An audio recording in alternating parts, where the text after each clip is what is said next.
Ayun, bago ko siya ituloy, another one shot tayo.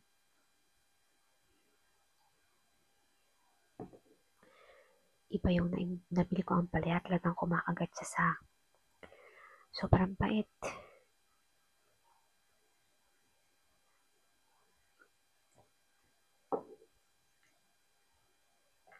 Ayun. One shot, one verse. May isi-share akong verse, pero ito muna yung example ko. Hindi ko maintindihan yung sinasabi mo kasi hindi ko alam kung ano yung language mo. Ngayon, binigyan mo ako ng dictionary.